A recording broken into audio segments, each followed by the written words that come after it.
ਪੰਜਾਬ ਦੇ ਵਿੱਚ ਬਿਜਲੀ ਕੱਟਾਂ ਦੀ ਕਹਿੰਦੇ ਪੰਜਾਬ ਦੇ ਵਿੱਚ 10-10 ਘੰਟਿਆਂ ਦੇ ਬਿਜਲੀ ਦੇ ਕੱਟ ਲੱਗ ਰਹੇ ਆ ਜੀ। ਦੇਖੋ ਵੈਸੇ ਤਾਂ ਕੱਲ ਬਲੈਕ ਆਊਟ ਸੀ, ਹੂੰ। ਚਾਹੇ ਉਹ 15 ਮਿੰਟ ਦਾ ਹੀ ਸੀ, ਤਾਂ ਸੋਸ਼ਲ ਮੀਡੀਆ ਤੇ ਬਹੁਤ ਸਰਕਾਰ ਨੂੰ ਸਵਾਲ ਆਏ ਕਿ ਦੇਖਿਆ ਕਿਤੇ ਐ ਨਾ ਕਹਿ ਦਿਓ ਕਿ ਸਾਡੇ 7 ਰਾਜ ਸਭਾ ਚੱਲ ਗਏ, ਉਹਦੇ ਰੋਸੇ ਵਜੋਂ ਪੰਜਾਬ ਨੇ ਕਾਲੀ ਦੀਵਾਲੀ ਮਨਾਈ ਕਿ ਕਾਲਾ ਦਿਨ ਕਰ ਲਿਆ।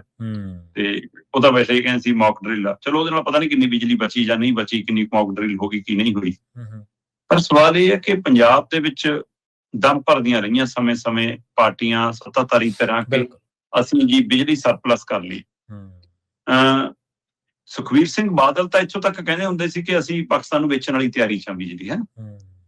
ਕੈਪਟਨ ਦੇ ਰਾਜ 'ਚ ਵੀ ਕਿਹਾ ਕਿ ਲਓ ਜੀ ਅਸੀਂ ਬਿਜਲੀ ਦੀ ਬਹੁਤ ਪ੍ਰਾਪਤੀ ਕਰ ਲਈ। ਤੇ ਹੁਣ ਭਗਵੰਤ ਮਾਨ ਦੇ ਰਾਜ ਦੇ ਵਿੱਚ ਤਾਂ ਕੱਲ ਵੀ ਗਿਣਾ ਰਹੇ ਸੀ ਮੁੱਖ ਮੰਤਰੀ ਸਾਹਿਬ ਤਾਂ ਕਿ ਅਸੀਂ ਉਹ ਕੋਲੇ ਵਾਲੀ ਖਾਨ ਚਲਾ ਲਈ, ਅਸੀਂ ਪ੍ਰਾਈਵੇਟ ਥਰਮਲ ਪਲਾਂਟ ਖਰੀਦ ਲਿਆ, ਬੜਾ ਕੁਛ ਗਿਣਾ ਰਹੇ ਸੀ। ਅਸੀਂ ਨਿਰਵਿਘਨ ਬਿਜਲੀ ਦਿੰਦੇ ਹਾਂ। ਅੱਛਾ, ਵਾਹ। ਹੈ ਨਾ, ਮਤਲਬ ਪੰਜਾਬੀ ਦਾ ਸ਼ਬਦ ਵੀ ਨਹੀਂ ਲੱਭਦਾ ਇਹਨਾਂ ਨੂੰ ਕਿ ਹੈ ਨਾ।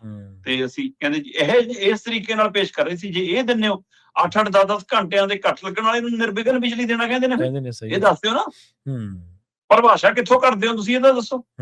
ਮਤਲਬ ਪੰਜਾਬ ਦੇ ਵਿੱਚ ਪਹਿਲਾਂ ਕਣਕ ਦੀ ਵਾਢੀ ਦੇ ਨਾਂ ਤੇ ਤੁਸੀਂ ਕੱਟ ਲਾਏ, ਤੇ ਫਿਰ ਹੁਣ ਤੁਸੀਂ ਮਤਲਬ ਬਿਜਲੀ ਵੱਖਰੀ ਆ ਹੁਣ ਤਾਂ ਖੇਤੀ ਵਾਲੀ, ਫਿਰ ਕਿਉਂ ਬਾਕੀ ਸ਼ਹਿਰੀ ਖੇਤਰ ਜਾਂ ਪਿੰਡੂ ਖੇਤਰ ਜਾਂ ਕਸਬੇ ਬਲਾਕਾਂ ਦੀ ਕਿਉਂ ਬਿਜਲੀ ਕੱਟ ਜਾਂਦੀ ਰਹੀ। ਤੇ 21 ਤਰੀਕ ਤੋਂ ਲੈ ਕੇ 26 ਤਰੀਕ ਤੱਕ ਟਾਰਗੇਟ ਮਿਥਿਆ ਹੋਇਆ ਤੁਸੀਂ, ਸਹੀ ਹੈ, ਕਿ ਅਸੀਂ 810 ਘੰਟੇ ਕੱਟ ਲਾਉਣੇ ਜੀ, ਇਹ ਮੇਨਟੇਨੈਂਸ ਹੈ ਜੀ, ਇਹ ਅਪਗ੍ਰੇਡੇਸ਼ਨ ਹੈ ਜੀ। ਕਮਾਲ ਹੈ, ਇਹਨਾਂ ਦਿਨਾਂ 'ਚ ਜਦੋਂ ਗਰਮੀ ਦੀ ਕਹਿਰ ਹੋਵੇ, ਸਿਖਰ ਹੋਵੇ, ਉਦੋਂ ਹੀ ਹੋਣੀ ਹੈ। 44 ਡਿਗਰੀ ਤੱਕ ਟੱਪ ਚੁੱਕਿਆ ਤਾਪਮਾਨ ਬਠਿੰਡਾ ਵਰਗੇ ਖੇਤਰ 'ਚ, 42 ਵਾਲੀ 43 ਡਿਗਰੀ ਪੰਜਾਬ ਦੇ ਹਰ ਆਮ ਸ਼ਹਿਰ ਦਾ ਹੋ ਗਿਆ। ਆ ਚੰਡੀਗੜ੍ਹ ਤੋਂ ਲੈ ਕੇ ਸ਼੍ਰੀ ਅਨੰਦਪੁਰ ਸਾਹਿਬ ਨੰਗਲ ਤੱਕ ਵਾਲੀ ਜਿਹੜੀ ਸ਼ਿਵਾਲਕ ਦੀਆਂ ਪਹਾੜੀਆਂ ਵਾਲੀ ਬੈਲਟ ਹੈ, ਇੱਥੇ ਵੀ 41 ਡਿਗਰੀ ਜਾ ਰਿਹਾ ਤਾਪਮਾਨ। ਅੰਦਾਜ਼ਾ ਲਾ ਲਓ ਸਥਿਤੀ ਕੀ ਹੈ। ਔਰ ਅਪ੍ਰੈਲ ਦੇ ਅਸੀਂ ਅਜੇ 24 ਤਰੀਕ 25 ਤਰੀਕ 'ਚ ਗੱਲ ਕਰ ਰਹੇ ਹਾਂ। ਸਹੀ ਹੈ, ਬਿਲਕੁਲ ਜੀ। ਫਿਰ ਇਹ ਕੱਟ ਦਾ ਕਾਰਨ ਕੀ ਹੈ ਜੇ ਬਿਜਲੀ ਸਰਪਲਸ ਹੈ? ਪ੍ਰਵੀਨ ਜੀ, ਪੰਜਾਬ ਦੀ ਯੋਗਤਾ ਜਿਹੜੀ ਕਪੈਸਿਟੀ ਹੈ ਜਿਹੜੀ ਬਿਜਲੀ ਪੈਦਾ ਕਰਨ ਦੀ ਕੁੱਲ, ਉਹ 15,555 ਮੈਗਾਵਾਟ ਤੱਕ ਦੀ ਹੈ। ਜੀ ਜੀ। ਤੇ ਆ 23 24 25 ਇਹਨਾਂ ਤਰੀਕਾਂ 'ਚ ਡਿਮਾਂਡ ਜਾਰੀ ਹੈ ਸਾਡੀ 10,000 ਮੈਗਾਵਾਟ ਤੱਕ। ਠੀਕ ਹੈ। ਮਤਲਬ 15,555 ਉਹ 'ਚ ਪੰਜਾਬ ਦੇ ਹਾਈਡਲ ਪ੍ਰੋਜੈਕਟ ਵੀ, ਪੰਜਾਬ ਦੇ ਡੈਮ ਵੀ, ਬਾਹਰਲੇ ਕੇਂਦਰੀ ਪੂਲ ਵੀ, ਬਾਹਰੋਂ ਲੈਣ ਵਾਲੀ ਵੀ, ਪ੍ਰਾਈਵੇਟ ਸਰਕਾਰੀ ਥਰਮਲ ਪਲਾਂਟ ਵੀ, ਸਾਰੀ ਮਿਲਾ ਕੇ ਇੱਥੇ ਤੱਕ ਜਾ ਸਕਦੀ ਹੈ। ਪਰ ਜਾ ਕਿਉਂ ਨਹੀਂ ਰਹੀ ਜੀ? ਕਿਤੇ ਜੀ ਆ ਪਾਣੀ ਘੱਟ ਹੈ ਜੀ ਹੁਣ ਨਦੀਆਂ 'ਚ ਜੀ, ਆ ਕਿਤੇ ਜੀ ਹੁਣ ਮਤਲਬ ਕਿ ਪੂਰੇ ਗ੍ਰਿਡ ਨਹੀਂ ਚੱਲਦੇ ਜੀ, ਸਾਰੇ ਸਾਡੇ ਥਰਮਲ ਪਲਾਂਟ ਦੇ ਸਾਰੇ ਯੂਨਿਟ ਨਹੀਂ ਚੱਲ ਰਹੇ ਜੀ, ਬਾਹਰੋਂ ਇੰਨੀਓ ਮਿਲ ਰਹੀ ਹੈ ਜੀ। ਤੇ ਜੀ ਹੁਣੇ ਆ ਹਾਲ ਹੈ, ਜਦੋਂ ਝੋਨੇ ਦਾ ਪੀਕ ਸੀਜ਼ਨ ਆਊਗਾ ਤੇ ਗਰਮੀ ਦਾ ਪੀਕ ਆਊਗਾ ਤਦ ਕੀ ਕਰੋਗੇ ਜੀ? ਸਹੀ ਗੱਲ, ਉਦੋਂ ਕੀ ਆਪਸ਼ਨ ਹੈ? ਪੰਜਾਬ ਦੇ ਸਰਕਾਰੀ ਥਰਮਲ ਪਲਾਂਟ ਜੀ, ਪ੍ਰਾਈਵੇਟ ਥਰਮਲ ਪਲਾਂਟ, ਇਹਨਾਂ ਦੇ ਹਾਈਡਲ ਪ੍ਰੋਜੈਕਟ, ਤੇ ਇਹ ਤੋਂ ਇਲਾਵਾ ਡੈਮ, ਚਾਹੇ ਰਣਜੀਤ ਸਾਗਰ ਡੈਮ, ਚਾਹੇ ਦੂਸਰਾ, ਇਹ ਸਾਰੇ ਮਿਲਾ ਕੇ ਵੀ ਜੇ ਤੁਸੀਂ ਹਿਸਾਬ ਲਾਓ ਤਾਂ ਇਹਨਾਂ ਸਾਰਿਆਂ ਚੋਂ ਅੱਜ ਦੀ ਤਰੀਕ 'ਚ, ਮਤਲਬ ਮੈਂ 23 ਅਪ੍ਰੈਲ ਤੱਕ ਦੇ ਅੰਕੜੇ ਨੇ, ਕੱਲ ਵਾਲੇ ਅੰਕੜੇ ਅਜੇ ਆਉਣੇ ਆ ਸਾਡੇ ਕੋਲ, 23 ਅਪ੍ਰੈਲ ਤੱਕ ਦੇ ਅੰਕੜੇ, ਮੈਂ 23 ਇੱਕ ਦਿਨ ਦੇ ਅੰਕੜਿਆਂ ਦੇ ਹਵਾਲੇ ਨਾਲ ਗੱਲ ਕਰ ਰਿਹਾ ਸਰ। 23 ਅਪ੍ਰੈਲ 2026 ਨੂੰ ਪੰਜਾਬ ਦੇ ਕੋਲ, ਪੰਜਾਬ ਦੇ ਆਪਣੇ ਥਰਮਲ ਪਲਾਂਟਾਂ ਤੋਂ, ਪ੍ਰਾਈਵੇਟ ਸਰਕਾਰੀਆਂ ਤੋਂ, ਹਾਈਡਲ ਪ੍ਰੋਜੈਕਟਾਂ ਤੋਂ, ਰਣਜੀਤ ਸਾਗਰ ਡੈਮ, ਭਾਖੜਾ ਡੈਮ, ਇਹਨਾਂ ਸਾਰਿਆਂ ਤੋਂ ਮਿਲਾ ਕੇ 4600 ਲਗਭਗ ਯੂਨਿਟ ਸੀਗੇ, ਮੈਗਾਵਾਟ ਯੂਨਿਟ ਸਾਡੇ ਕੋਲ ਸੀਗੇ। ਠੀਕ ਆ, 4600।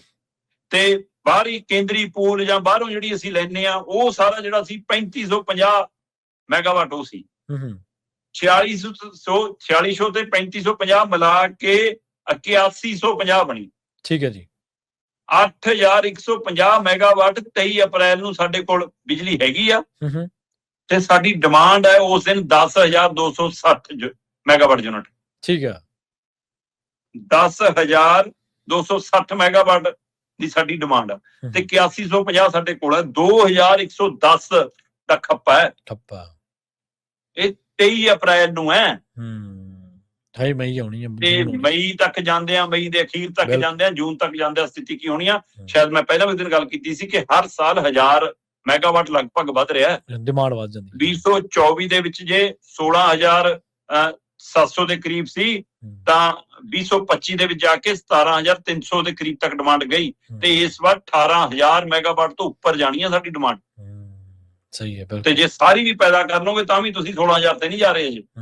ਜੀ ਜੀ ਸਹੀ ਹੈ ਤੇ ਫਿਰ ਕਿੱਥੋਂ ਲੈਣੀ ਹੈ, ਬਿਲਕੁਲ। ਕਿਵੇਂ ਲੈਣੀ ਹੈ, ਰਿਸ਼ਤੇ ਕਿਹਦੇ ਨਾਲ ਚੰਗੇ ਨੇ ਦੱਸ ਤਾਂ ਦਿਓ, ਕੀ ਕਰਨਾ ਹੈ। ਸੋ ਇਸ ਲਈ ਇਹ ਵੱਡੀ ਚੁਣੌਤੀ ਹੈ। ਇਸ ਲਈ ਫਿਰ ਆ 2110 ਯੂਨਿਟ ਦਾ ਖੱਪਾ ਪੂਰਾ ਕਰਨ ਲਈ ਫਿਰ ਪੰਜਾਬ ਦੇ ਪਿੰਡਾਂ ਦੇ ਸਿਰਾਂ ਤੇ ਜ਼ੋਰ ਚੱਲਦਾ। ਸਹੀ ਗੱਲ, ਉੱਥੇ ਹੀ ਕੱਟ ਲੱਗਦੇ ਆ। ਮਤਲਬ ਉੱਥੇ ਆਮ ਬੰਦੇ, ਮਜ਼ਦੂਰ ਦੇ ਘਰੇ, ਗਰੀਬ ਦੇ ਘਰੇ, ਸਧਾਰਨ ਪਰਿਵਾਰ ਦੇ ਕੋਲ, ਹੈ ਨਾ, ਕਿਰਤ ਕਰਨ ਵਾਲਿਆਂ ਦੇ ਘਰੇ, ਸਾਰਿਆਂ ਦੇ ਘਰੇ ਇਨਵਰਟਰ ਨਹੀਂ ਹੈਗੇ। ਸਹੀ ਗੱਲ ਹੈ ਜੀ ਬਿਲਕੁਲ। ਸ਼ਹਿਰਾਂ 'ਚ ਤਾਂ ਫਿਰ ਇਨਵਰਟਰ ਨੇ, ਉੱਥੇ ਤੁਸੀਂ ਕੱਟ ਵੀ ਨਹੀਂ ਲਾਉਂਦੇ, ਉਹਨਾਂ ਦਾ ਫਿਰ ਬੱਚਤ ਕਰਕੇ ਚੱਲਦੇ ਹੋ। ਔਰ ਸ਼ਹਿਰਾਂ ਦੀ ਵੀ ਲੇਅਰ ਨੇ, ਕਿਹੜਾ ਸ਼ਹਿਰ ਹੈ ਨਾ, ਮਤਲਬ ਕਿਹੋ ਜਿਹਾ ਸ਼ਹਿਰ, ਕਿਹਨੂੰ ਮੰਨਣਾ ਇਹਨਾਂ ਨੇ। ਜੀ ਜੀ ਸਹੀ। ਤੋ ਇਸ ਲਈ ਉਹਦੇ ਵੀ ਹਿਸਾਬ ਨਾਲ ਧਿਆਨ ਰੱਖਦੇ ਨੇ ਕਿ ਮੋਹਾਲੀ, ਲੁਧਿਆਣੇ, ਜਲੰਧਰ ਵਾਲੇ ਕਿਵੇਂ ਕੁਛ ਰੱਖਣੇ ਆ, ਹੈ ਮਾਨਸਾ ਮੂਨਸਾ, ਮੋਗਾ ਹੈ ਨਾ, ਆ ਛੋਟੇ ਸ਼ਹਿਰਾਂ ਵਾਲੇ ਕਿਵੇਂ ਟੰਗਣੇ ਆ, ਉੱਥੇ ਕਰ ਲਓ ਜੋ ਕਾਰਵਾਈ ਕਰਨੀ। ਸਹੀ ਹੈ ਬਿਲਕੁਲ। ਸੋ ਇਸ ਤਰੀਕੇ ਕਾਰ ਨਾਲ ਦੇਖਿਆ ਜਾ ਰਿਹਾ ਤੇ ਇਸ ਲਈ ਪੰਜਾਬ ਦੇ ਵਿੱਚ ਇਸ ਸਮੇਂ ਬਿਜਲੀ ਦੀ ਬਹੁਤ ਵੱਡੀ ਕਿੱਲਤ ਹੈ ਤੇ ਸਰਕਾਰ ਦੇ ਲਈ ਇਹ ਮਸਲੇ ਹੀ ਨਹੀਂ ਗੇ। ਸਰਕਾਰ ਦੇ ਲਈ ਸੈਰਾਂ ਕਰ ਲਓ ਤੇ ਮੁੜਿਆ ਉਹ ਤੇ ਆਉਂਦਿਆਂ ਨੂੰ ਗੋਲੇ ਪੈ ਗਏ, ਹੈ ਨਾ, ਅਜੇ ਇਹ ਗੋਲਿਆਂ ਦੀ ਮਾਰ ਝੱਲ ਕੱਢਣਗੇ, ਨਵੇਂ ਹੋਰ ਪੈ ਜਾਣਗੇ। ਮੈਨੂੰ ਲੱਗਦਾ ਹਾਲਤ ਤੈਅ ਹੋਈ ਵੀ ਹੁਣ। ਸਹੀ ਹੈ ਜੀ ਬਿਲਕੁਲ।